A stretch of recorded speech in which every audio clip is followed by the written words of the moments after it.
정리해 나가셔야 되지. 181일 동안에 많은 걸 하려면 안 됩니다. 그렇지 않으면 오히려 떨어집니다. 그러니까 나올 만한 거 위주로 계속 반복해서 보세요. 자, 어디를 볼 거냐면 저기 자 134페이지 보겠습니다. 자, 기출문제 이런 거 많이 풀어보셔야 됩니다. 134페이지에 보시면 의사결정 지원 분야 있어 없어요? 있죠? 요거는 상대적으로 내용 자체가 아주 쉽습니다. 뭐 아주는 아니지만 어쨌거나 개발 무슨 금융론, 투자로 이런 거 있죠. 이런 거 막 계산도 들어가고 하는데 얘는 뭐 그런 건 없습니다. 상대적으로 쉬운 내용들인데 요거는 먼저 볼게요. 제 1장에 부동산 이용론 있어 없어요? 있죠. 요거는 우리 교재에는 436페이지에 있습니다. 요거는 오늘 할 겁니다. 오늘 할 거고. 자, 몇 장 넘겨볼게요. 넘겨보시면 138페이지에 보시면 부동산 개발론 있어 없어요? 있죠. 요거는 443페이지인데 요거는 뭐 11월, 12월 달도 하고 1, 2월 달도 계속 했기 때문에 행여나 좀 늦게 오신 분들 있죠. 늦게 온 분들은 제가 5월 달, 6월 달에 다 할 겁니다. 그때 한꺼번에 다 할 거니까 그런 줄 아세요? 그리고 몇 장 넘겨볼게요. 넘겨보시면 자 147페이지 보시니까 부동산 관리론 있어 없어요? 있죠. 요거는 우리 교재에는 464페이지 있습니다. 464페이지 147페이지의 메뉴에 부동산 관리론 있죠? 있어 없어요? 요거는 오늘 할 겁니다. 그 다음 몇 장 넘겨볼게요. 151페이지에 보시면 부동산 마케팅론 있어 없어요? 있는데 요거는 475페이지인데 요거 475페이지 요것도 계속해서 해왔던 겁니다. 그러니까 행여나 좀 늦게 오신 분들은 요거 행여나 제끼는 게 있다면 다 언제 한다고요? 5월달 6월달에 다 할 겁니다. 처음부터 끝까지. 5월달 6월달에는 처음부터 끝까지 다 할 겁니다. 아니 무슨 수로 다 합니까? 방법이 있습니다. 그러니까 쭉쭉쭉. 그래서 가능하면 판서 같은 거 많이 생략하면서 다 나갈 거니까 그런 줄 아세요? 오히려 그게 훨씬 더 공부하기는 유리합니다. 이 얘기 저희 잡다한 얘기 하면은 공부하는데 방해됩니다. 근데 시험에 나올 만한 거 있죠? 위주로 착착착 정리하니까 오히려 이게 훨씬 더 시험 목적으로는 더 좋습니다. 그러니까 5월달 6월달에 잘 늦게 오신 분들 다 활용하면 됩니다. 이렇게 거꾸로 돌아올게요. 134페이지 보시니까 부동산 이용론이라고 했는데 자, 맨 먼저 여기는 뭐 한 문제 나오긴 힘들고 여기서는 이제 여기저기서 나왔던 용어 있죠? 요걸 한 번 더 전체적으로 한번 정리해 보는 겁니다. 이걸요 이용론이다.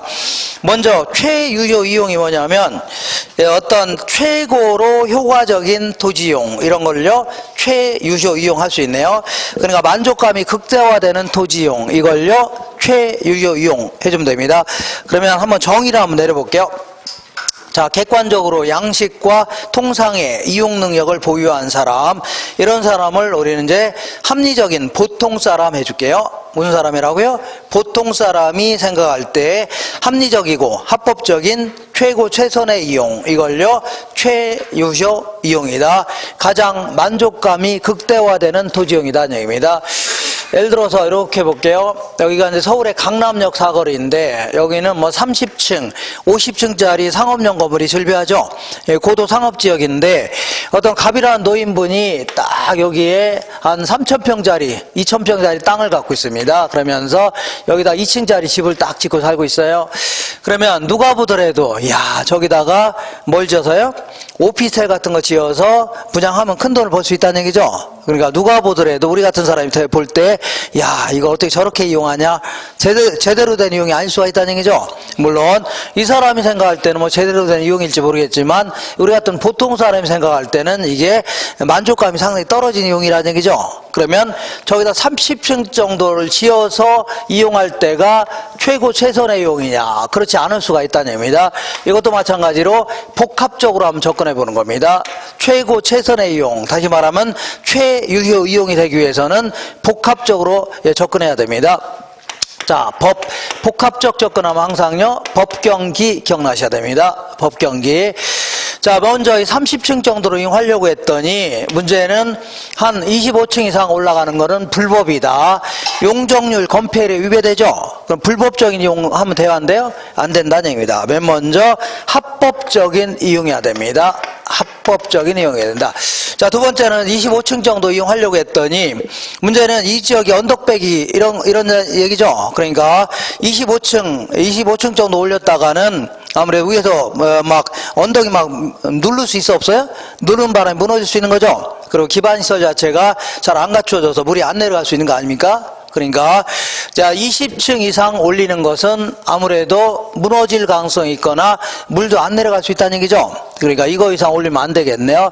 자, 두 번째는요, 물리적으로 그러한 건물을 충분히 지을 수 있는 땅이어야 됩니다. 그러니까 물리적으로 채택이 가능해야 됩니다. 이렇게. 자, 세 번째는 요거는 약간 좀 어려운 얘기인데 조금 이따 다시 할 겁니다. 자, 15층 정도를 지을 때까지는, 자, 들어보세요. 15층 정도 지을 때까지는 한 층 더 올렸을 때 들어오는 수입이 한 층 더 올렸을 때 들어가는 비용보다 크다는 얘기죠. 한 층 더 올릴 때마다. 근데 15층 이상 올라가게 되면 이때부터는 한 층 더 올렸더니 건축비는 1억인데 여기서부터는 분양이 좀 안 될 수 있어 없어요?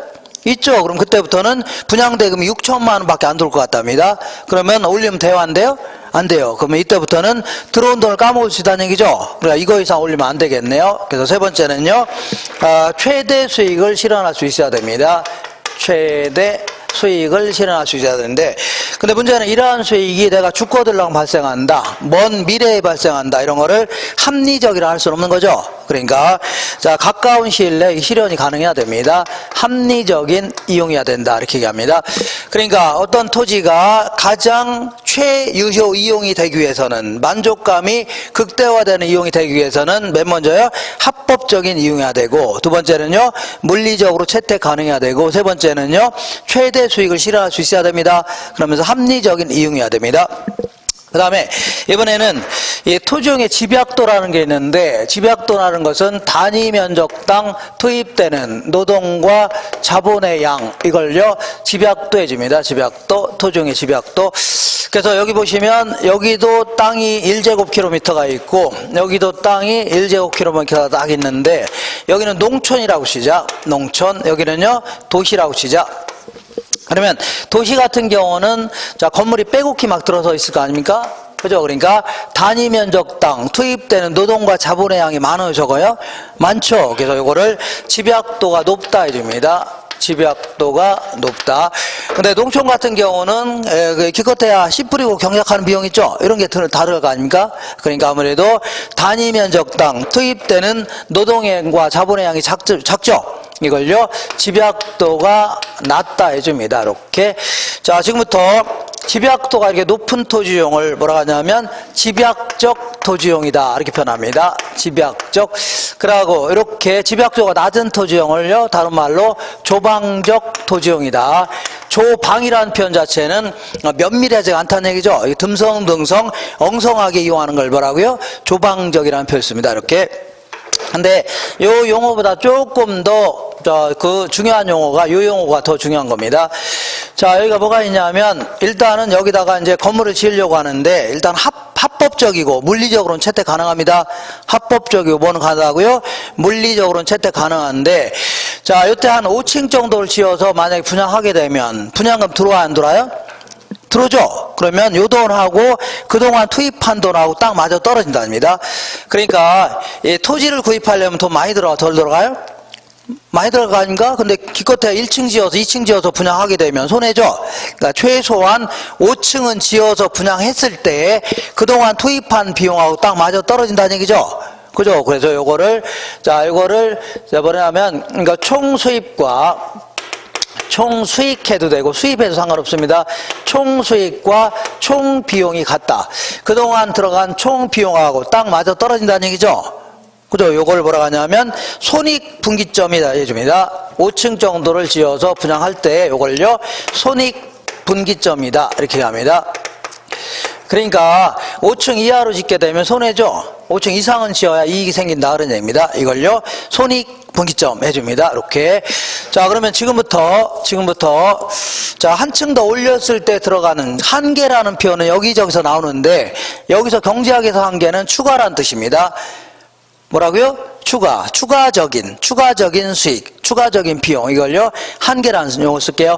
그럼 여기서부터 한층 더 올렸을 때 들어가는 비용이 1억이라고 치자. 이걸요, 한계 비용이다. 추가적인 비용이라는 겁니다.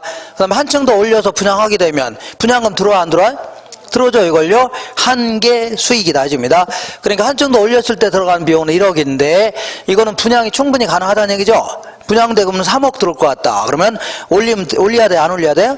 올려야 된다. 그러니까 자, 한계 수입이 한계 비용보다 큰 은하는 계속 올려야 됩니다. 그죠? 근데 10층 정도 딱 짓게 되면, 지어서 분양한다면 이때는 한계 수익과 한계 수익해도 되고 수입해도 됩니다. 한계 비용이 같다는 얘기죠. 여기 딱 같다는 얘기죠. 그럼 이게 의미하는 게 뭐냐면, 여기서부터 한층 더 올리니까 건축비는 1억인데 분양대금은 4천만 원밖에 안 들어올 것 같다. 그럼 올리면 돼요? 안 돼요?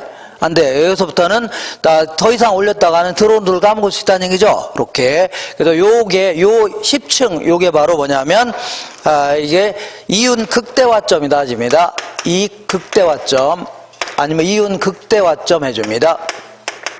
자, 그러니까 아무리 토지를 이용하더라도 최소한 5층 이상 올려야 돼, 안 올려야 돼요? 손해나면 안 되죠. 이걸 토지용의 하한선 해줍니다. 그리고 아무리 이 건물을 많이 올린다 하더라도 이거 이상 10층 이상 올리면 돼요, 안 돼요? 안 됩니다. 이걸요, 토지용의 상한선 해주는데, 자, 여기서 약간 어려운 표현 할게요.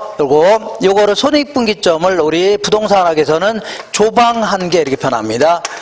자, 아무리 노동자본을 덜 투입하더라도 이거 이상은 투입해야 되죠. 이걸요, 조방한계. 얘를 뭐라 하냐면 집약한계다 줍니다. 아무리 노동자본을 많이 투입하더라도 이거 이상 투입하면 돼요, 안 돼요? 안 된다. 이걸요, 집약한계다. 그러니까 최소한 조방한계와 집약한계 사이에서 토지를 이용해야 됩니다. 이렇게 하시고, 자, 그 다음 오른쪽 보겠습니다. 135페이지. 자, 그 다음에, 자, 이 토지용의 생산 요소의 대체성이라는 표현을 쓰는데, 이 대체성이라는 표현은 약간 좀 어려운 표현인데, 이쪽으로 올게요. 이쪽으로 오겠습니다. 자, 여기는 뭐가 있냐면, 오비 맥주가 있고, 얘는요, 하이트 맥주가 있다. 그러면 오비를 먹거나 하이트를 먹거나 만족감에는 큰 차이가 없다 합치자. 만족감도 그렇고 맛도 비슷하고 생긴 것도 비슷하다. 그러면 어떤 걸 이용하더라도 먹더라도 만족감에 차이가 없다는 얘기죠. 그럼 사람들은 가능하면 싼 놈을 더 많이 소비해요? 비싼 놈을 더 많이 소비해요? 싼 걸 더 많이 소비할 거 아닙니까? 그죠? 그러니까 갑자기 하이트의 가격이 올랐다. 그럼 하이트 덜 사고 오비를 더 살 수 있죠. 이렇게. 그러면 이 건설업자라든가 이런 사람들은 자, 이 건물 같은 거 지으려면 자, 자본을 많이 사용할까 아니면요 토지를 많이 사용할까 고민할 수도 있겠죠. 그죠? 근데 자본은 건물 올리는 비용 생각하시면 됩니다. 건물 올리는 비용. 그래서 둘 중에서 상대적으로 싼 거를 더 많이 소비하려고 할 겁니다. 건물 올리는 거는 세멘트 가격이라든가 벽돌 가격은 비슷하죠. 근데 토지는 어떤 지역은 토지가 비싸고 어떤 데는 싸기도 하죠. 그러면 사람들은 상대적으로 싼 거를 자꾸 뭐라고요? 더 많이 사용하려고 한다는 얘기입니다. 그죠? 이렇게. 자, 그럼 볼게요. 이렇게 본다면 여기는 이제 도심이고 도심 한복판이고 이 외곽 쪽인데 이쪽에다가는 토지의 사용량 해줄게요. 이쪽은요 자본의 사용량 이렇게 해줄게요. 반을 딱 쪼갠 다음에 반 정도 쪼개볼게요. 요거는 도심 쪽, 이거는 외곽 쪽인데, 자, 도심 쪽 같은 경우는 자본을 많이 사용할까, 그 다음에요, 토지를 많이 사용할까 고민하고 있는데, 도심 쪽 같은 경우는 토지 가격이 비싸요, 싸요? 비싸죠? 토지의 가격이 무진장 비싸잖아요. 그러다 보니까 상대적으로 자본은 굉장히 싼 꼴입니다. 토지에 비해서. 알겠죠? 그러니까 상대적으로 비싼 토지는 덜 사용하고 자본을 많이 사용하려고 한다는 얘기죠. 그죠? 그러니까 땅이 너무 비싸니까 땅은 조금만 구입하고 층수로 막 올리려고 한다는 얘기입니다. 그러니까 이렇게 자본은 많이 사용하고 토지를 덜 사용하려고 하겠네. 이렇게. 근데 외곽 쪽 볼게요. 외곽 쪽은 자본을 많이 사용할까 토지를 많이 사용할까 고민하고 있는데 이 외곽 쪽 같은 경우는 토지의 가격이 비싸요, 싸요? 무진장 싸다. 그러니까 가격이 농지 같은 거 굉장히 싸죠? 그죠? 그러니까 토지에 비해서 자본은 굉장히 비싼 꼴이 되는 겁니다. 토지는 무장 싸죠? 거기에 비해서 자본은 굉장히 비싼 꼴이 되는 겁니다. 그러니까 상대적으로 비싼 토지는 잔뜩 소비하고 그 대신요 자본은 덜 소비하려고 하죠. 이렇게 이런 식으로. 그러다 보니까 외곽적 같은 경우는 토지를 잔뜩 사용하고 자본을 덜 사용하려고 한다 그런 얘기입니다. 이런 식으로. 자, 그러다 보니까 외곽으로 나갈수록 이런 식으로 이제 사용하려고 하는데, 외곽으로 나갈수록 자꾸 토지는 잔뜩 사용하고 상대적으로 싼 자본은 덜 사용하죠. 근데 안으로 자꾸 들어갈수록 토지는 덜 사용하고 상대적으로 싼 자본을 많이 사용하려고 한다 그런 얘기입니다. 그죠? 그렇게. 자, 그도 그런 것이 내가 5억을 갖고 있다. 그럴 경우는 안쪽 같은 경우는 토지의 가격이 비싸요, 싸요? 비싸니까 땅은 조금 구입하고 막 층수를 자꾸 올리려고 합니다. 근데 외곽 쪽은 토지의 가격이 비싸요, 싸요? 싸죠. 그럼 상대적으로 싼 토지만 잔뜩 사려고 하는 겁니다. 그래서 그러다 보니까 결국은 바깥쪽 같은 경우는 자꾸 1차 산업이 입지할 수밖에 없는 겁니다. 농업 같은 걸 1차 산업 해줍니다. 근데 이 안쪽 같은 경우는 자꾸 층수를 높이려고 하죠. 그러니까 주로 상업용 부동산 같은 게 입지할 수밖에 없으니까 3차 산업이 주로 입지합니다. 이렇게. 자, 그리고 이거 볼게요. 이거 보면 어디 갔냐면 생산요소의 대체성이라는 게 뭐냐면 토지의 사용량분의 자본의 사용량, 이걸 얘기하는데, 결과적으로 얘는 토지 한 평당 자본을 어느 정도 사용하냐 그런 얘기입니다. 이걸요 생산요소의 대체성 해주는데, 이게 좀 어렵네요. 그러니까 자, 이 안쪽 같은 경우는 토지는 많이 사용해요, 적게 사용해요? 적게 사용하죠. 그다음에 자본을 많이 사용하니까 토지 한 평당 사용하는 자본의 양은 많다는 얘기죠. 그러니까 생산 요소의 대체성이 크다 해줍니다. 뭐 크다고요? 대체성이 크다. 근데 바깥쪽 볼게요. 바깥쪽은 토지는 잔뜩 사용하고 그 대신 자본을 덜 사용하죠. 그러니까 토지 한 평당 사용되는 자본의 양은 얼마 돼야 한대요? 안 된다. 그래서 생산조 대체성이 작다 해줍니다. 이렇게. 자, 그러니까 사람들은 자꾸 상대적으로 싼 놈을 더 많이 소비해요? 덜 소비해요? 더 많이 소비하죠? 그러니까 어쨌거나 이 자본은 어디나 가격이 똑같은데 안쪽은 토지가 너무 비싸죠? 그러니까 토지는 덜 소비하고 상대적으로 싼 자본을 많이 사용하려고 합니다. 근데 바깥쪽은요, 상대적으로 싼 토지만 잔뜩 구입하려고 하죠. 그러다 보니까 농사 같은 거 짓는 형태로 바뀝니다. 이렇게.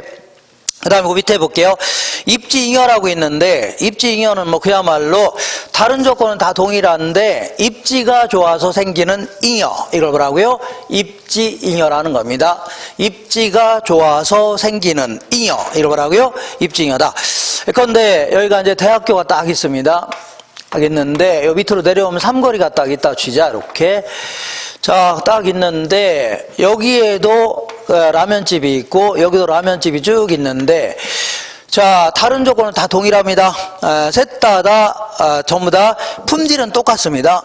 품질 라면 맛 똑같고 서비스도 똑같아요.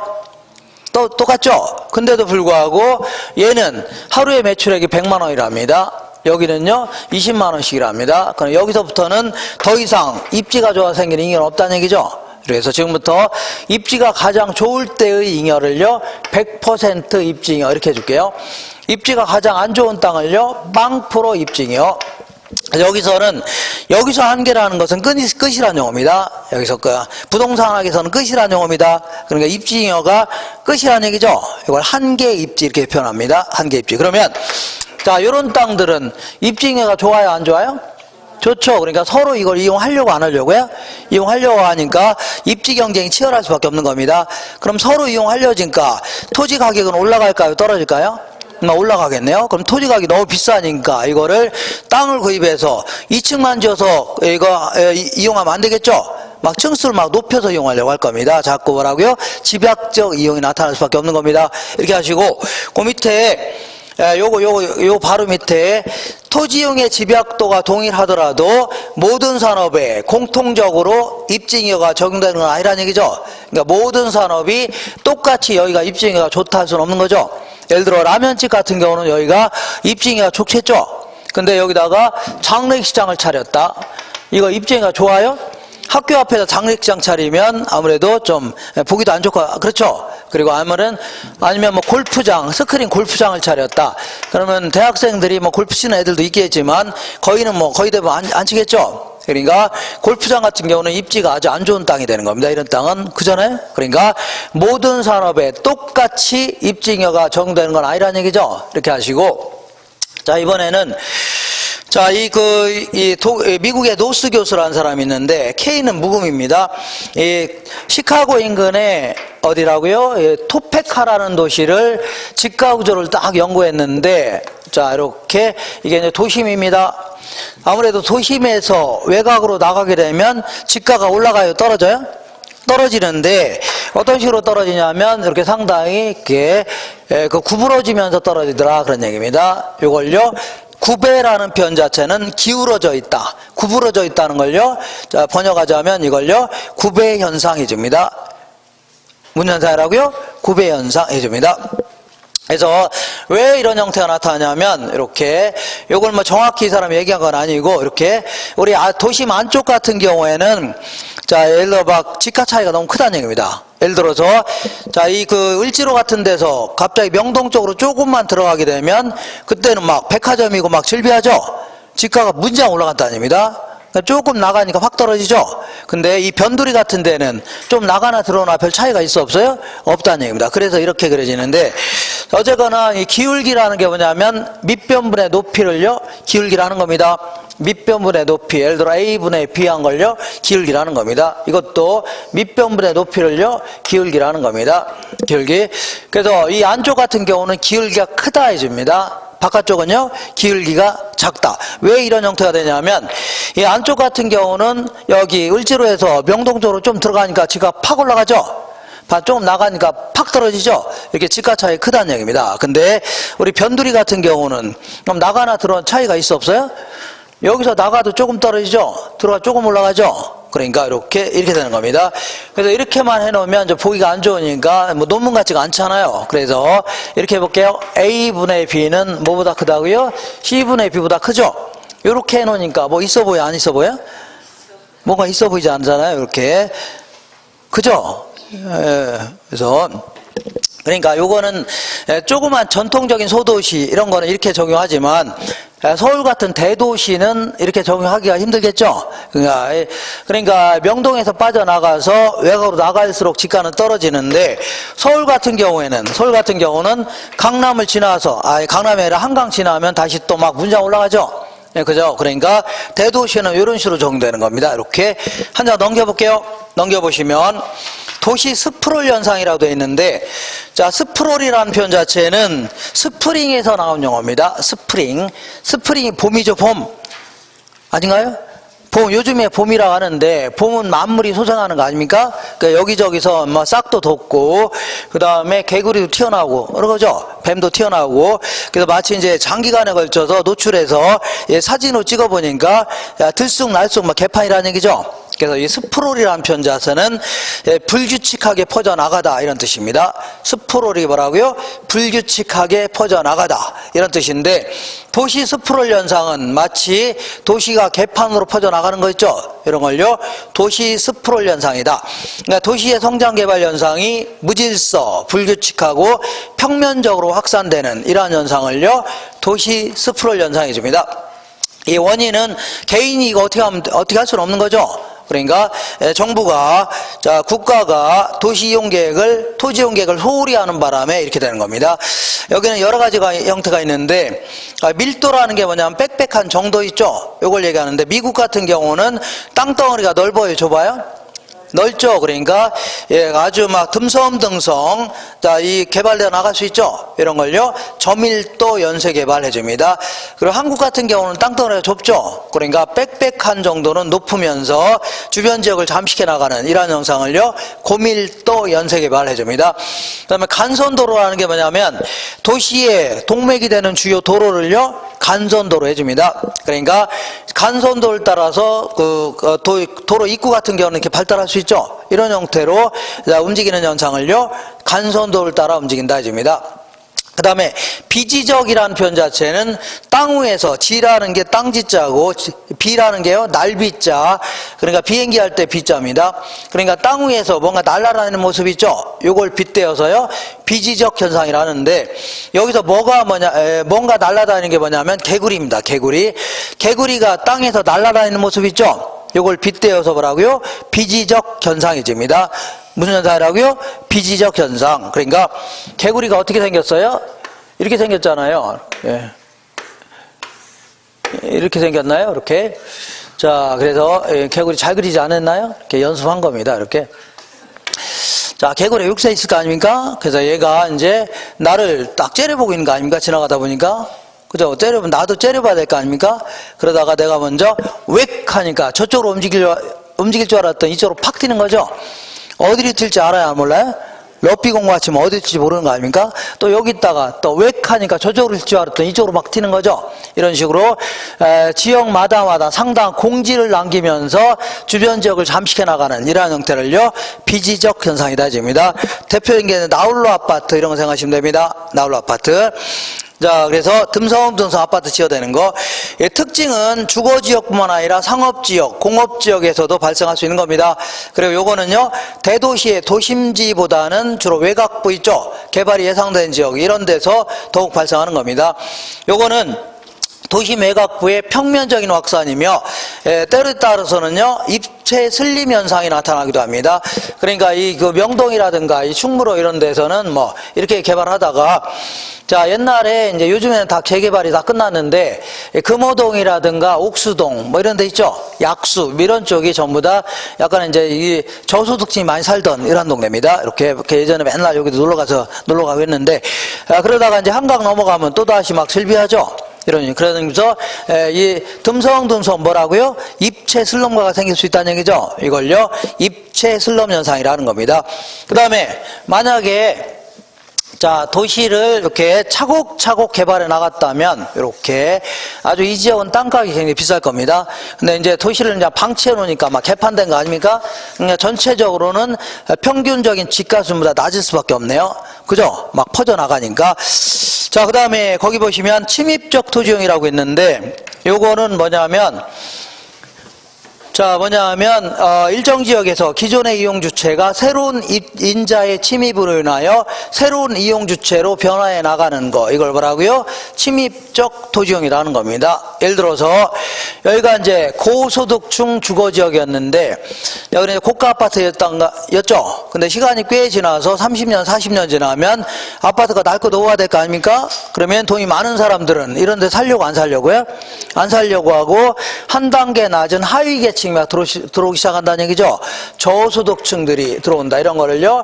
다른 이질적인 인자가 들어온다. 이렇게 표현합니다. 이걸요. 침입한다. 이제입니다. 뭐라고요? 침입한다. 그러면서 계속 바뀌어 나가는 걸요. 천이라는 표현 씁니다. 계속 바뀌는 걸요. 천이한다. 나중에는 완전히 저소득층 주거지로 바뀔 수 있죠. 이걸요. 계승했다. 이제입니다. 이렇게 하는데 어쨌거나 유형은 자 크게 이제 이렇게 볼게요. 여기가 이제 서울이었는데 서울에 자 60년대까지는 이제 고속도로가 없었는데 70년도에 경부고속도로가 딱 뚫린 겁니다. 그래서 그 전까지는 이 판교 지역 이런 지역이 다 농지나 임야였습니다. 농지나 뭐 분당 이런 다 임야였습니다. 농지. 근데 고속도로가 딱 깔리면서 돈이 많은 사람들, 부자 사람들이 들어오기 시작했다는 얘기죠. 이걸 뭐라고요? 침입한다 이집니다. 그러다가 자 부자 동네를 계속 바뀌어 나가는 걸요 천이한다. 지금은 완전히 바뀌어서 안 바뀌었어요? 바뀌었죠. 부자 동네로 계승했다 이집니다. 이렇게 자 이런 식으로 자 침입은 크게 이제 이렇게 집약적 토지용의 주체가 조방적 이용의 주체를 침입하는 이런 형태를요 이거를 확대적 침입해 줍니다. 이런 게 일반적인데 이럴 수도 있겠네요. 어떻게 하냐면 이런 데를 그린벨트로 묶어놨다. 그러면 이런 데는 건물 같은 거 못 짓게 하는 거죠. 그럼 오히려 농사 짓는 사람이 들어갈 수도 있는 거죠. 이런 식으로 조방적 이용주체가 집약적 이용주체를 치고 들어갈 수 있죠. 이런 걸요 축소적 침입해 줍니다. 근데 일반적으로는 다 확대적 침입이 일반적인데 요 원인과 결과를 보겠습니다.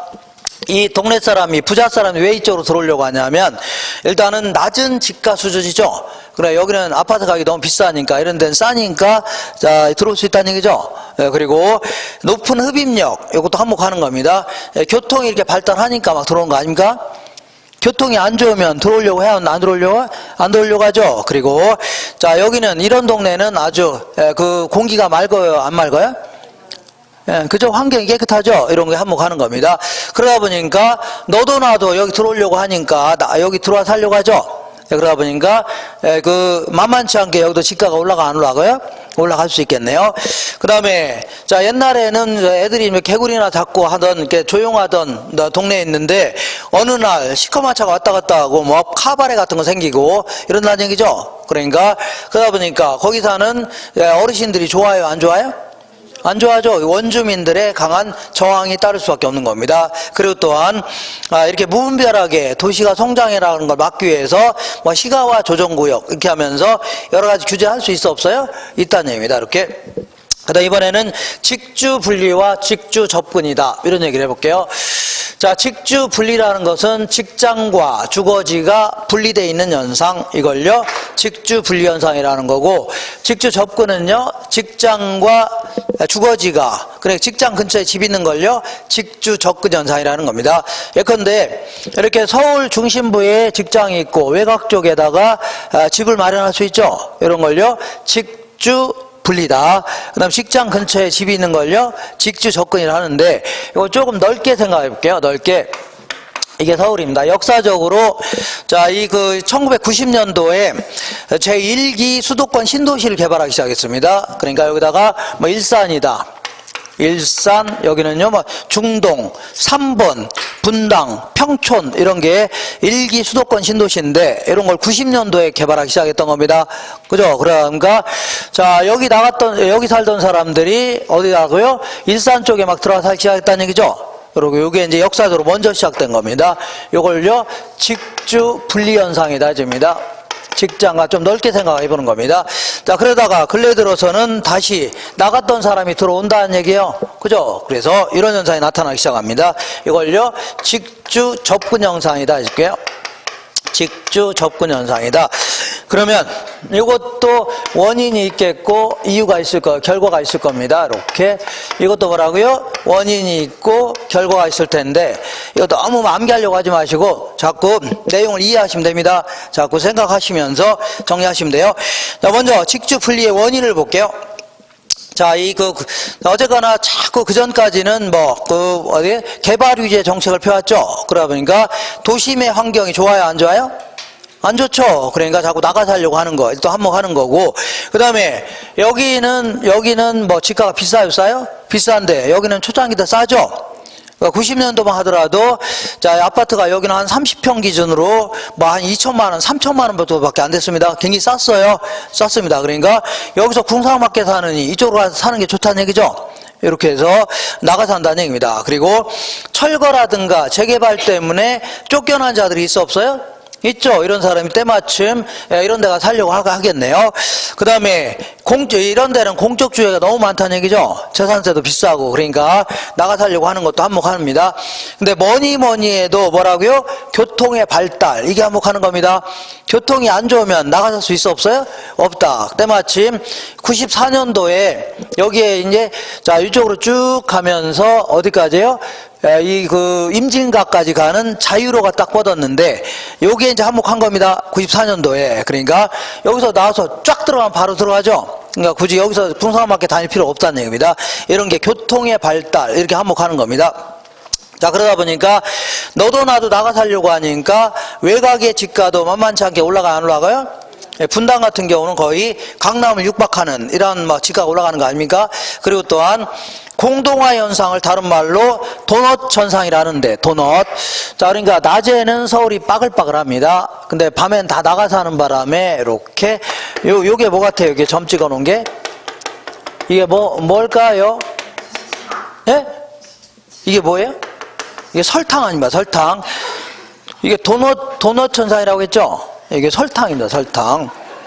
예, 도넛. 마치 다 나가 사니까 이런 모양이 되는 거 아닙니까? 밤에는? 낮에는 빠글빠글한데 밤에는 이렇게 되는 겁니다. 이렇게. 이걸 도넛 현상이다.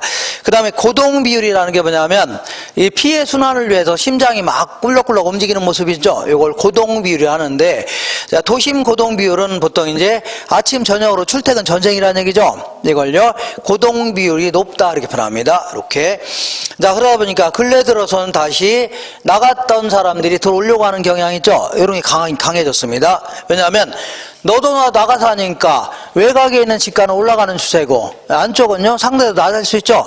그러니까 저쪽이나 이쪽이나 집가 차이가 별 차이가 없으니까 아파트 가격 별 차이가 없다는 얘기죠. 그러니까 다 들어올 수도 있겠네요. 그다음에 옛날에는 이제 아파트를 그냥 막 똑같이 지었습니다. 전국 어디 가나. 근데 요즘에는 친환경 아파트 하면서 이렇게 막 그 녹지 공간도 많이 확보하고 있죠. 그리고 또한 청계천 이것도 복원하고 이러다 보니까 도심 환경도 좋아졌다. 이것도 한몫하는 겁니다. 그 다음에 너도나 나가 사니까 아침 저녁 출퇴근 전쟁이죠. 그러니까 기름값 같은 게 장난 아니라는 얘기죠. 그러니까 사회적 비용이 너무 크기 때문에 정책적인 유도 같은 것도 한몫하는 겁니다.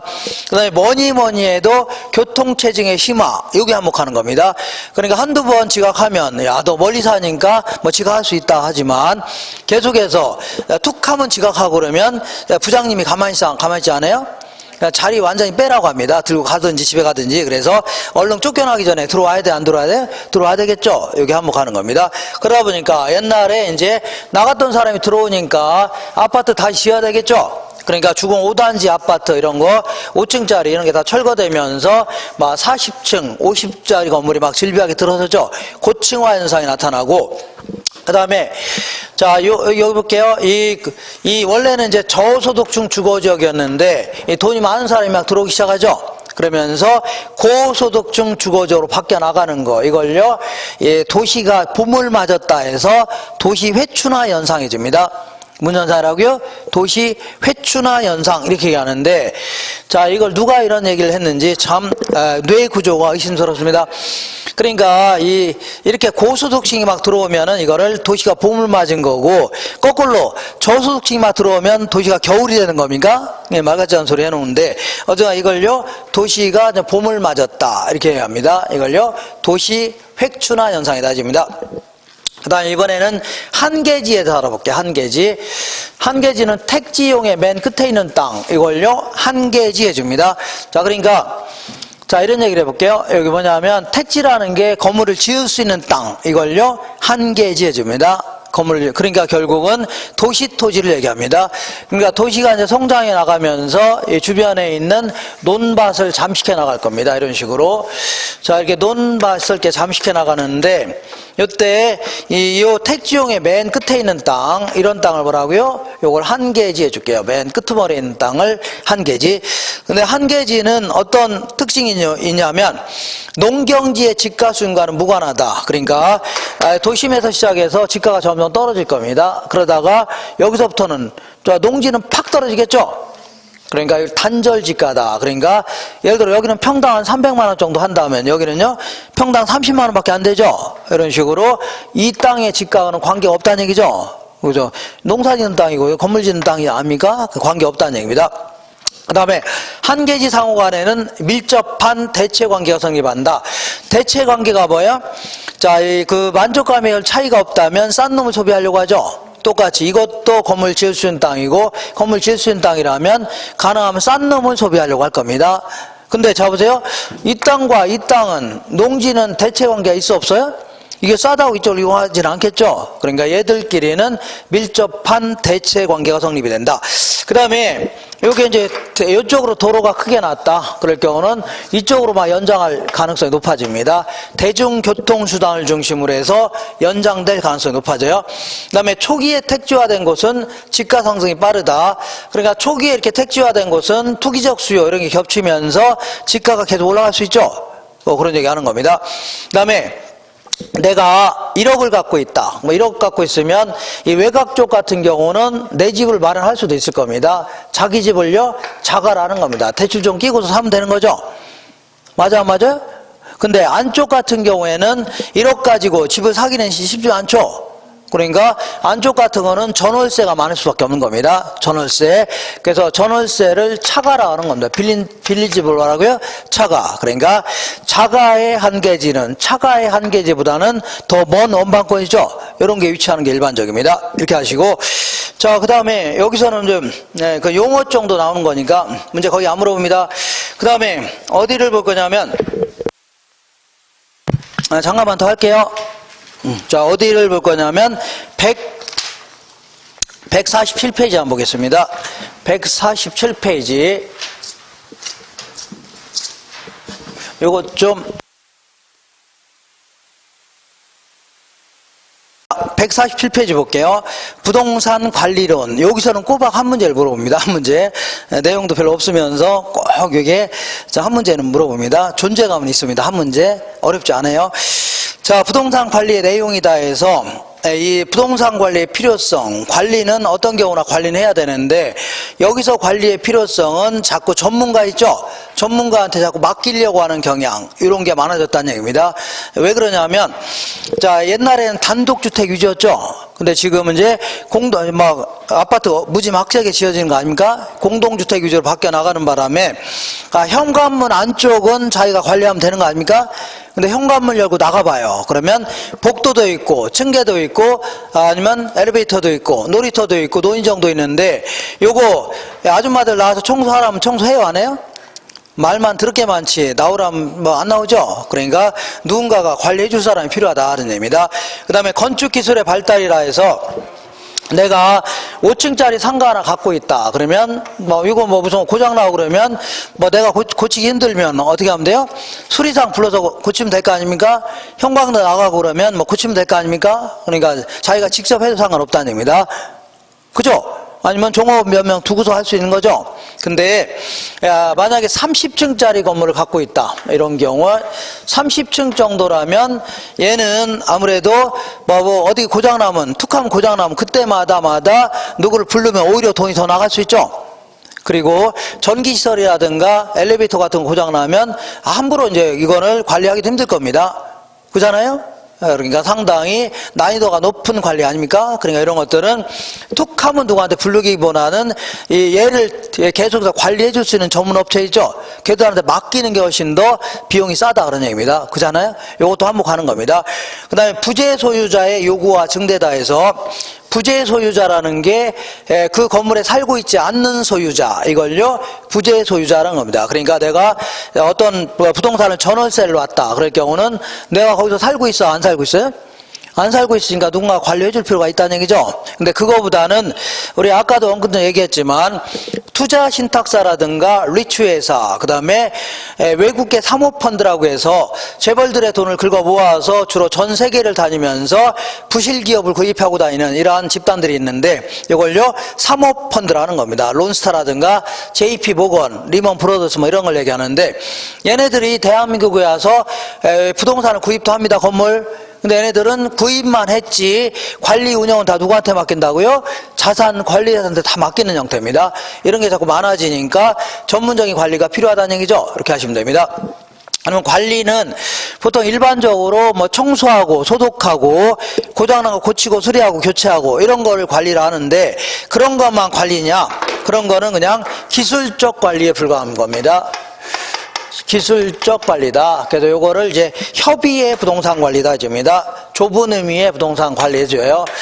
자, 그러니까 본질적 의미의 관리는 복합 개념으로 접근하는 겁니다. 그것도 자 이런 걸 뭐라고요? 광의의 부동산 관리다. 넓은 의미의 부동산 관리라는데 자 복합적 하면 법경기 기억나셔야 됩니다. 법률적 측면의 관리라든가 아니면요 경제적 관리를 포함하는 관리 이거를 광의의 부동산 관리줍니다. 자 기술적 관리를 다른 말로 유지 관리 이런 표현도 씁니다. 그다음 법률적 관리를요 이거를 보존 관리, 그다음 경제적 관리를요 경영 관리 이렇게 얘기하는데 이거는 그렇게 상식적으로 접근하시면 됩니다. 상식적으로. 자 먼저 자 기술적 관리라든가 경제적 관리 이런 거, 그 다음에요 법률적 관리. 자 볼게요. 먼저 청소하고 소독하고 이런 걸요 위생 관리 해줄게요. 이렇게. 그리고 고장난 거 고치고 수리하고 교체하고 해야 될 거 아니에요? 이런 걸요 설비 관리라는 겁니다. 그 다음에 이제 보안 관리라고 있는데 보안 관리는 도둑놈 못 들어오게 막아야 돼 안 막아야 돼요? 막아야 돼. 이런 걸 다 보안 관리라는 겁니다. 아니면 불이 안 나게 자 이 소화기를 비치한다든가 아니면 화재보험에 가입하고 이런 걸 다 뭐라고요? 보안 관리라는 겁니다. 옛날에는 보안 관리 어떻게 했냐면 이렇게 했습니다. 여기 담벼락이 딱 있다면 담이 있다면 이 소주병 맥주병 있죠? 요거를 벽에다 막 집어 던집니다. 그럼 깨져요 안 깨져요? 깨질 거 아닙니까? 그러면 여기다가 세멘트를 싹 바른 다음에 총총총 박아놨습니다. 이렇게 깨진 거. 그러면 도둑놈이 넘어갈래다가 이런데 배요 안 배요? 배이죠? 그럼 피가 나요 안 나요? 피가 나니까 질질 짜면서 더러워서 안 넘어간다. 이렇게 했습니다. 더러워서. 이게 이제 보안관리인데 요즘에는 뭐 이렇게 합니까? 요래는 이렇게 하기보다는 뭐 세컴이라든가 이런 거 있죠? 이런 데 대신 이제 보안도 해주고 하는 거 아닙니까? 그 다음에 자 보전관리라고 해서 예방조치 같은 거 취하는 거 있죠. 이걸요 보전관리 해줍니다. 그 다음에 경제적 관리는 아무래도 그 어디에 적합해요? 상업용 부동산 이런 게 적합한데 내가 오피스텔 한 개를 갖고 있다 그러면 몇 개를 그러니까 룸을 몇 개를 임대해야 손익분기점이냐 이걸 파악해야 될 거 아닙니까? 그런 다음에 여기서부터 더 많이 임대를 해야 되겠죠. 이런 형태로 손익분기점도 파악해야 되고 돈이 엉뚱한 데서 새 나가면 돼야 안 돼요? 안 되죠. 그러니까 회계관리 이런 걸 좀 할 필요가 있다는 얘기입니다. 그 다음에 법률적 측면에서는 각종 임대차 계약이라든가 예약 같은 거 할 수 있어 없어요? 있죠. 그리고 자 이 그 공법상의 하자가 있다 그러면 얼른 뭐 치유를 해야 될 겁니다. 사법상의 하자가 있다 그러면 적극적으로 제거해야 되겠죠. 이런 거 다 뭐라고요? 법률적 관리인데 간혹가다 이제 시험에서 이걸 물어봅니다. 아까 이제 헷갈리는 게 다른 건 다 할만한데 측량을 통해서 경계를 확정했다. 아, 이거 뭐 법률적 관리가 아니냐 이렇게 생각하는데 요거는 이 경계라는 거는 이미 지적 공부 다시 말하면 지적도라든가 토지대장이죠. 이런 게 다 나와 있는 겁니다. 그러니까 이미 확정되어 있는 자 소유권을 측량 기술을 동원해서 구체적으로 구분하는 거 아닙니까? 그러니까 이거는 뭐라고요? 기술적 관리입니다. 그리고 요것도 헷갈리는 게 있는데 인력 관리다. 아니 인력 관리가 애매한데 얘는 인력을 적재적소에 활용한다면 가치가 높아지는 거죠. 그런 의미에서 무슨 관리라고요? 경제적 관리입니다. 그리고 나지가 있는데 이걸 어떤 식으로 이용하는 게 가치가 높을까 이런 것도 고민하는 걸 다요 경제적 관리입니다. 그 다음에 요거를 뭐 이런 표현 토지 도난 방지 대책을 세운다. 아, 요거 아까 뭐 도둑놈 못 들어오게 막은 거니까 기술적 관리가 아니냐 이렇게 할 수 있는데 천만에요. 토지를 누가 훔쳐갈 수 있나요? 가방에? 그죠? 그러니까 이거는 일종의 뭐라고요? 소유권 보존을 온전히 하자. 그런 측면에서의 이거는요, 법률적 관리입니다. 요 세 가지는 기억할 수 있죠? 이렇게 하시고, 그 다음에 기술적 관리를 다른 표현도 하기도 합니다. 그래서 그 아래에 기술적 관리는 다 한가지 구분하기도 하는데, 일상적 유지 활동은요, 매일매일 하는 거 있죠? 청소하고 소독하고 이런 걸요 일상적 유지활동 해줍니다. 그 다음에 예방적 유지활동은요 소 잃기 전에 외양간 고치는 거 이걸요 예방적 유지활동이다. 대응적 유지활동은요 그 소 잃고 난 다음에 그때서 부랴부랴 외양간 고치겠다는 얘기죠. 이걸요 대응적 유지활동이라는데 아무래도 예방적 유지활동을 더더욱 강화시킬 필요가 있죠. 왜냐하면 소가 30마리가 토꼈다. 그러면 이거 잡으러 다니려면 아무래도 동네 장정들 10명은 채용해야 되죠. 일당 10마리씩 줘야 될 거 아닙니까? 그리고 30마리 다 잡아왔다고 치자. 그럼 이것들이 다 때려 부수고 갔으니까 고치려면 돈 많이 들어 적게 들어요? 들죠. 그러니까 대응적 유지활동은 철사만 있으면 될 거 아닙니까? 철사로 얘들 토끼려고 하는데 챙챙 더 동요하면 되죠. 그렇잖아요. 그러니까 훨씬 더 예방적 유지활동을 강화할 필요가 있다는 얘기입니다. 한 페이지 넘겨볼게요. 넘겨보시면 자, 이 부동산 관리를 크게 이제 두 가지 형태로 관리 방식에 따라서 한번 구분해 볼 수 있고 관리 영역에 따라 구분해 볼 수 있는데 이렇게 해볼게요. 자, 관리 방식에 따라서는 자가 관리라는 게 있고 위탁 관리 이렇게 있습니다. 자, 자가 관리를요 근대적 관리 방식이라는 거고 이거는요 현대적 의미의 관리 방식 해줍니다. 얘는 뭐냐 하면 자, 이 법률적 측면의 관리라든가 경제적 기술적 측면의 관리가 있다면 자가 관리는 뭐 그야말로 소유자가 알아서 다 관리하는 겁니다. 소유자가 예를 들어서 내가 6층짜리 상가 하나 갖고 있다 그러면 내가 관리하면 되는 거죠. 이런 형태를 다 뭐라고요? 자가 관리라는 겁니다.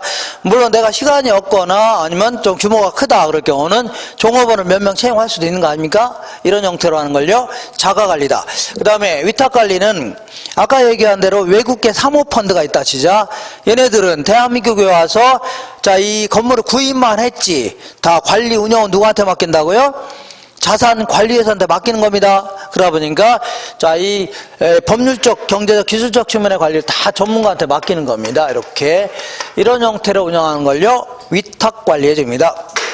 간혹가다 이걸 장단점을 물어보기도 하는데 자, 자가관리의 최대의 장점은 뭐냐면 기밀 유지가 아주 양호하다 해줍니다. 뭐가 양호하다고요? 기밀 유지가 양호하다 해줍니다. 그 다음에 위탁관리의 최대의 장점은 뭐 같아요? 위탁관리 최대의 장점은요, 아무래도 얘는 관리 전문가한테 맡기는 거죠. 관리에 있어서 프로한테 맡기는 거 아닙니까? 맞죠? 예를 들어 관리 잘못하면 쫓겨나요? 안 쫓겨나요? 쫓겨나죠. 그러니까 아주 효율적인 관리가 될 수밖에 없는 겁니다. 이렇게. 그럼 거꾸로 한다고, 거꾸로 해볼게요. 자가관리의 최대의 단점은 뭐냐 하면 얘들은 관리의 전문가가 아니죠. 그러니까 적재적소 인원을 투입 못하는 바람에 오히려 비효율적인 관리가 될 수밖에 없는 겁니다. 오히려 비용이 더 커질 수도 있다는 얘기죠. 이렇게. 그럼 거꾸로 한다면 위탁관리의 최대의 단점은 뭐냐면 기밀 유지가 문제가 될 수 있는 겁니다. 예를 들어서 자, 어느 날 법률적 관리까지 다 맡기는 거 아닙니까? 어느 날 소유자가 바뀔 수도 있죠. 이것도 문제가 될 수 있네요. 그 다음에 간혹 가다가 이런 표현도 기억하세요. 얘는 이제 매너리즘에 빠질 수 있다. 이렇게 매너리즘을요, 다른 말로 타성화 현상이다 해줄게요. 자, 항상 틀에 박힌 행동과 태도 이런 걸요, 타성화 현상이다. 그러니까 무슨 얘기냐면 설마 사고야 나겠어, 내가 하는 거니까 맨날 하는 짓을 반복하는 거 있죠. 이걸요, 얘는 잘못했다면 쫓겨나니까 열심히 하려고 하는데, 얘들은요 설마 사고야 나겠어 하면서 하는 걸 반복하는 거 있죠. 이걸요 타성화 현상이라는 겁니다. 그 다음에 얘랑 사이에 이제 혼합관리라는 게 있는데, 이걸요 뭐 과도기적인 관리 방식이다 이렇게 얘기합니다. 이거는 우리 아파트 관리 생각하시면 됩니다. 아파트는 내가 아파트 갖고 있다 그러면 뭐 그 사기당했다 그러면 이건 소유자가 알아서 해야 되고, 자, 집값 떨어진다 이것도 소유가 알아서 해야 되지 뭐 어떻게 합니까? 다만 현관문 열고 나가게 되면 자, 청소하고 소독하고 그런 거 있죠. 교체하고 도둑놈 못 들어오게 경비 서고 이런 것만 관리 업체가 들어와 있어 안 들어왔어요? 들어왔죠. 요것만 여기다 맡기는 형태. 이게 일반적입니다. 이런 걸요, 이걸 혼합관리를 하는데, 얘는 이제 장단점을 물어본다면, 얘는 책임 소재가 뭐 분명하지 않다, 이런 거. 그러니까 예를 들어서 기술적 측면 하자가 있으면 경제적 가치도 떨어지죠?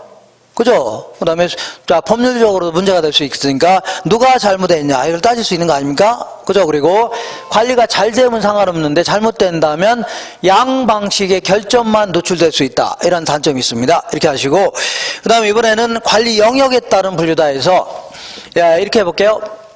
자, 갑이라는 여인분이 있는데, 여자분이 부동산 갑부입니다. 그래서 전국에 부동산을 10개를 갖고 있습니다. 몇 개 갖고 있다고요? 10개. A 부동산, B 부동산, C 부동산 이렇게 있는데, 자, 어쨌거나 부동산마다 뭐가 필요해요? 법률적 관리도 필요하고 경제적 관리, 기술적 관리 필요해요? 안 필요해요? 필요하죠. 이것도 마찬가지로 법률적 관리, 그 다음에요 경제적, 기술적, 법률적, 경제적, 기술적 관리가 필요한데, 이때 이제 이거는 관리 업체에서의 어떤 전문 용어입니다. 이때 이제 시설 관리만, 기술적 관리만 도맡아서 하는 사람들 있죠. 요걸요 시설 관리사 해줍니다. 뭐라고요? 시설 관리사. 그리고 이분들이 하는 역할을요 시설 관리다 해줍니다. 이렇게 얘도 뭐라고요? 시설 관리다. 부동산마다 시설 관리만 도맡아서 하는 걸요 시설 관리. 그 다음에 이번에는 부동산마다 이 법률적, 경제적, 기술적 측면을 마다 도맡아서 하는 사람 있죠.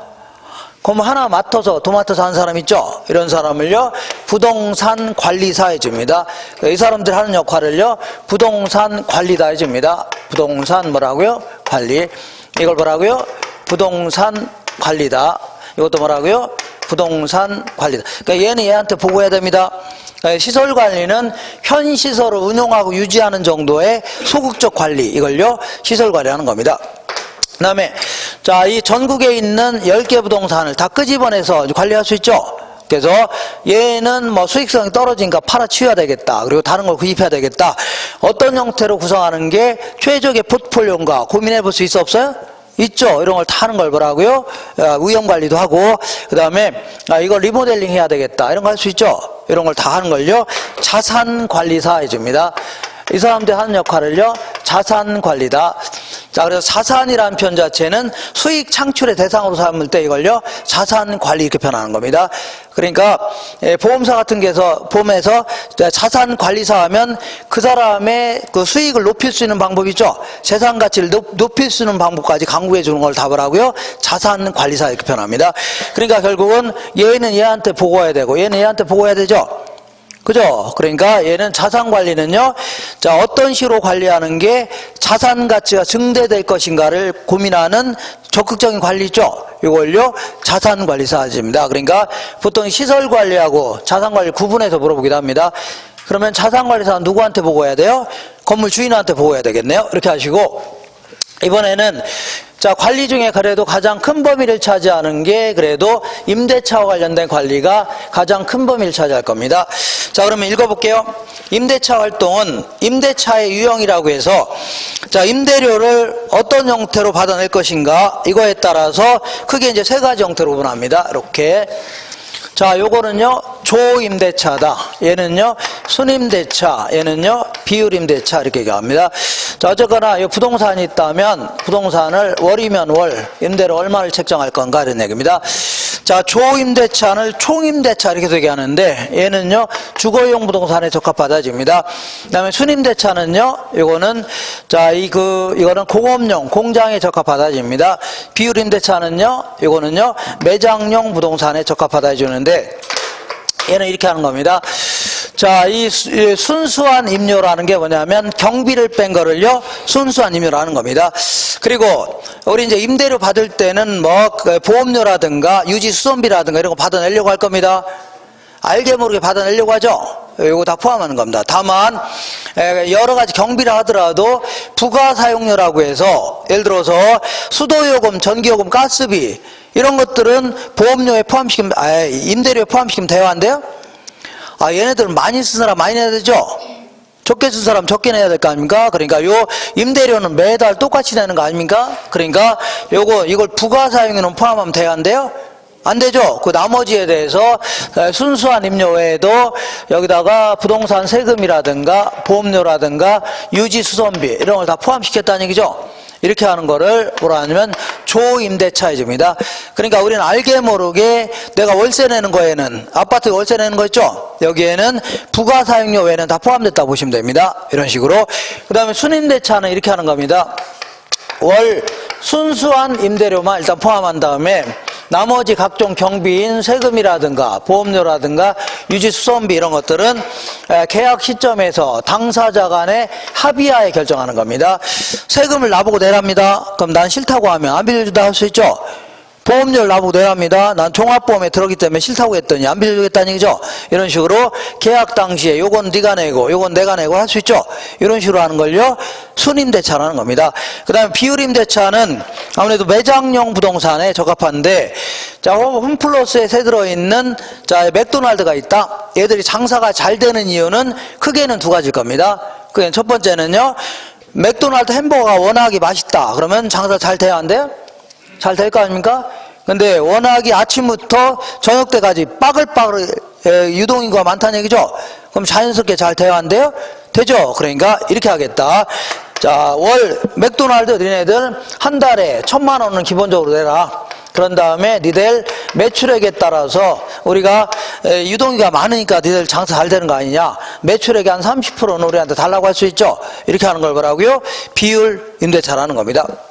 그 다음에 임차인의 선정 기준이라고 있는데, 요거는 어떤 임차인을 선정하는 게 부동산 가치가 가장 높아질 수 있냐 있죠? 요거에 대해서 알아보는데, 주거용 부동산 같은 경우는요 유대성을 기준으로 선정하는 게 좋습니다. 예를 들어 내가 다가구 주택 하나 갖고 있는데 여기도 세를 줬고 얘도 세를 줬고 얘도 세를 다 세를 줬는데 여기다가는 깍두기를 세를 줬습니다. 깍두기 아시나요?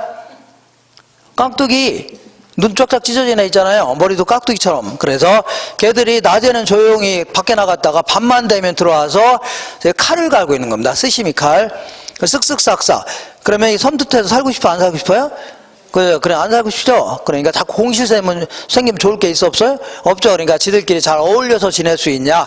너 왕따 시키고 뭐 소득도 차이 나고 그러면 안 되겠죠? 그러니까 비슷한 사람끼리 몰려 사는 게 좋습니다.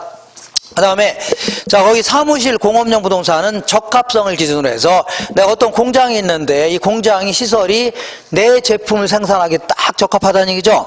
그러니까 시장과의 거리 같은 것도 딱 좋고 시설도 딱 적합하고 그다음에 인원도 그 종업원도 채용하기 딱 좋고 이런 데 있죠. 그러면 이런 식으로 하게 되면 나가라면 나가요, 안 나가요? 안 나가죠? 그럼 그때는 임대료만 올리면 되겠네요. 그 다음에 매장용 부동산은 가능 매상고다 해서 매출액이 가장 높일 수 있는 업체를 선정하는 게 좋습니다. 매출액이 높아질 수 있는 업체. 예를 들어서 어떤 횟집을 하나 새를 놓았는데 바다 횟집. 이것들이 장사를 개판으로 하는 바람에 맨날 수조에 자 물고기 넣고 파리만 날리고 있다는 얘기죠. 그럼 을씨년스럽지 않아요? 을씨년스럽고 텅텅 비어 있으면 오해는 임대도 잘 안 됩니다. 그러니까 얘를 장사 잘하는 업체를 딱 집어넣어봐요. 찾기는 힘들지만 그러면 얘들이 빠글빠글하면 여기는 자동적으로 임대가 됩니다. 여기 뭐가 들어와요? 호프집이 딱 들어옵니다. 뭐가 들어와요? 호프. 그럼 여기는 뭐가 들어올 것 같아요? 여기 뭐가 들어와요? 여기 노래방 딱 들어오는 거 아닙니까? 이게 대한민국의 코스 아닙니까? 코스. 1차, 2차, 3차 한 건물에 끝내는 거죠. 이렇게. 자, 그 다음에 부동산 관련 보험이라고 해서 손해보험은 화재라든가 홍수가 나는 바람에 이걸 보상해주는 보험을요 손해보험 해줍니다. 그 다음에 채무보험은요 자, 이 임차인이라든가 고객, 방문자, 인접 부동산 등이 입은 손해 있죠? 이런 걸 보상해 주기 위한 보험을요 채무보험 해줍니다. 그래서 나중에 중개업을 하시게 되면 개업 공인중개사 같은 경우는 중개업 하다 보면 의도됐건 의도하지 않았건 어쨌거나 여기 의뢰인한테 피해를 줄 수 있어 없어요? 피해를 입힐 수 있죠. 그러면 1억을 보상해 줄 수 있는 1억까지 보상해 줄 수 있는 공제에 가입하거나 보험에 가입하거나 아니면 공탁해야 됩니다. 이런 게 일종의 답을 하고요. 채무보험입니다. 그 다음에 임대료 손실보험은 자 보세요. 여기가 불이 났다. 불이 나면은 불난 거는 누가 해결해 줘요? 보험사에서 해결해 줄 거 아닙니까? 그럼 다시 건물을 이렇게 지어야 될 거 아닙니까? 완성할 때까지는 건물이 없으니까 임대료 들어와 안 들어와요? 안 들어오죠. 그래서 이때 요 임대료를 보상받을 수 있는 보험을요 임대료 손실보험이라는 겁니다. 한 장 넘겨볼게요. 자, 거기 존속기간 내용연수를 존속기간 하는데 존속기간은 자 다음 주에 제가 시험에 나올 만한 건 다음 주에 할 거고 여기서는 간단히 물리적 내용수라는 것은 자 시간이 지남에 따라서 건물 자체는 노후화되고 마모되고 파손되고 손상될 수 있죠. 뭐 언젠가는 철거해야 돼, 안 해야 돼요? 해야 되죠. 이걸요 물리적 내용서라는 겁니다. 이게 가장 길 수밖에 없어요. 고려 때 지은 건물이 지금까지 있을 수도 있는 거죠. 그렇게. 그 다음에 기능적 내용서는요 그야말로 재기능을 할 때까지의 기간, 이걸요 기능적 내용서라는 겁니다. 예를 들어서 설계 자체가 불량하면 못 쓰는 거죠. 형식 구식화되면 못 쓰는 거 아닙니까? 이걸요 기능적 내용수다. 그 다음에 경제적 내용수는 내가 이렇게 원룸 하나 딱 지었다 그럴 경우는 처음에는 새 건물이니까 임대가 잘 돼요, 안 돼요? 잘 되죠. 수익이 높을 겁니다. 그죠? 근데 자 처음에 지었으니까 고장나는 건 많아요, 적어요? 많지 않죠. 수익이 비용보다 크다는 얘기입니다. 근데 한 20년 정도 지나면은 건물 자체가 낡거예요, 안 낡아요? 낡으니까 임대 잘 돼요, 안 돼요? 안 되고 임대를 많이 못 받죠. 그 다음에 툭 하면 보일러가 터졌다는 등 엘리베이터가 아니라 에어컨 교체해달라는 등 막 툭 하면 뭐 고장나는 거 많죠. 언젠가부터는 수익보다 뭐가 더 크다고요? 비용이 크는 시기가 올까요, 안 올까요? 오죠. 그래서 이런 건물을, 이렇게 생긴 건물을 전문용어로 뭐라고 하는지 아세요? 이렇게 생긴 건물을 전문용어로 이거를 왼수덩어리다 해줍니다. 운동화이라고요? 아이고 저 왼수, 자 저런 거 하나 갖고 있으면 돈만 더 나가죠. 그잖아요. 그러니까 자 수익이 더 비용보다 큰 기간을요 이걸요 뭐라 하냐면 자 이 경제적 내용수라는 겁니다. 그다음 법률적 내용수는 건물 가만히 갖고 있는데 정부가 여기서 도로 내겠다고 철거하랍니다. 그럼 어서워지는 거죠. 이런 걸요 법률적 내용수라는 겁니다. 사람도 태어나서 언젠가는 사망해요, 안 해요? 하죠. 그러니까 이 건물도 태어나서 언젠가는 없어질 겁니다. 이걸요 전신 안노패다 해줄게요. 자, 예를 들어 자동차를 얘를 구입하려고 고민하는 단계 있죠. 전문가한테 물어보고 그 다음에 자동차를 구입한 단계를요 신축 단계 해줄게요. 그 다음에 한 5, 6년 정도는 큰 고장 없이 타고 다닐 수 있죠. 이걸요 안정 단계. 그러다가 한 7, 8년 지나면 점점 노후화돼요, 안 노후화돼요? 노화되죠? 그죠? 새로운 모델도 들어오고, 그래가지고, 폐차 직전의 단계인데, 요때, 자, 요걸 기억하시면 됩니다. 신축 단계에서 물리적, 기능적 유용성이 최고다. 물리적 뭐라고요? 기능적, 힘들죠? 예, 다 됐습니다. 예, 그 다음에 여기서 약간 반전이 있는데, 안정 단계에서, 뭐냐면, 다음 주에는, 여전히 그 습관 못 버렸네요. 맨날 뭐 집어 던지고 하는 거 여태까지 남아있네요. 자, 안정 단계에서는요, 이거 경제적 유용성이 최고다. 이게 왜 이러냐면, 나중에 이 안정 단계 접어들었을 때 주변적이 성숙 단계입니다. 거의 대부분. 성숙기 때 가격이 가장 높아서 그래요. 그죠? 그리고 아무래도 개조나 수선은 요때 하는 게 합리적입니다. 개조나 수선. 그러니까 예를 들어서 그 사람도 건강할 때 저 아프고 그러면 얼른 그 병원 가고 할 거 아닙니까? 그냥 방치해 놓게 되면 나중에는 종합병원 되는 거죠. 하나 고치면 다른 데 팥병증 때문에 계속 병만 생기는 겁니다. 자, 얼른 자, 몇 문제만 풀고서 또 할 겁니다. 3시까지 해야 되겠네요.